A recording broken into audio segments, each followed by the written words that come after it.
Hello, this is Michael Toe again, and I'm doing a back workout today. First of all, I do a little stretching and foam rolling to loosen up, get a little limber, so when I move, I can move a little bit freer. I go nice and slow. This is for my back.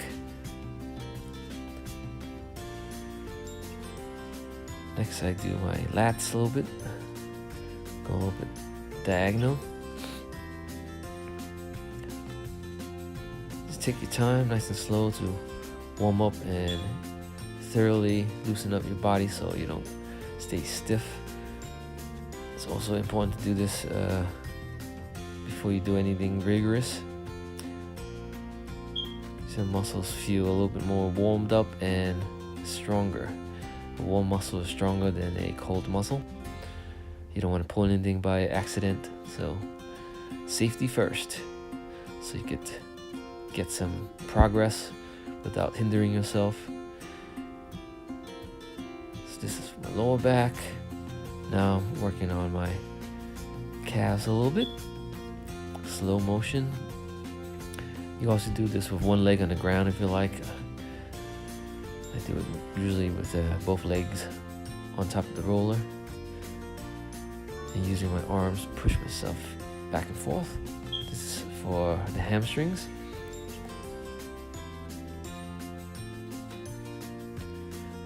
For the gluteal muscles, gluteus maximus and medius.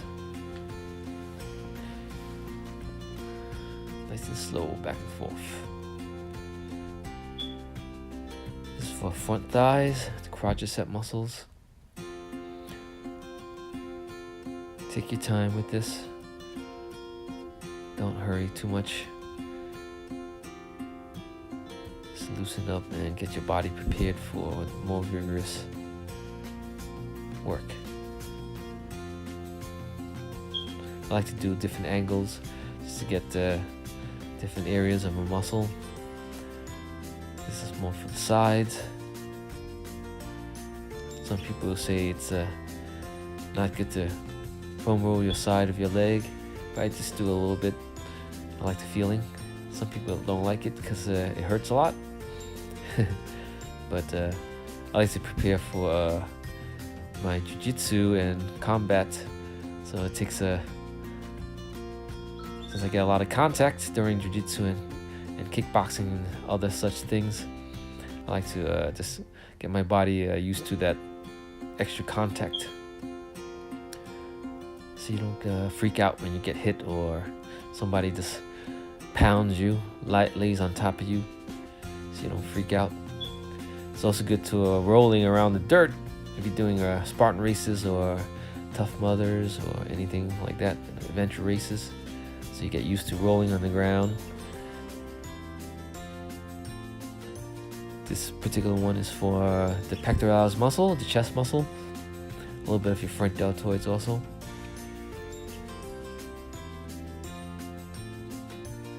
Nice and slow. If you feel any knots in the specific areas, you could stop in that area and focus on that to loosen it up a little bit more.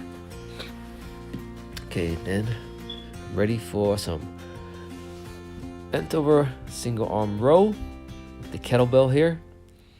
I put it down to the ground and bring it up as high as I feel comfortable with, emphasizing my middle back and my lats, a little bit of my rear deltoids and biceps. So I'm doing with the standing bent over. I'm also using my legs and lower back to hold posture. Exhale, I generally exhale when I pull it up, and inhale as I go down. You also could reverse the breathing. Inhale as you go up and exhale as you go down. But generally I like to exhale on the exertion, pulling the weight away from the center of the earth. So exhale as I go away from gravity against the ground. Exhale as I swing forwards, and inhale as I go back. Go nice and slow if you like, but I like to use momentum. thrusting my hips forward, and especially with the heavier weight, it's a little bit easier with a quicker motion. If you're using a lighter weight, you can go a little slower, no problem.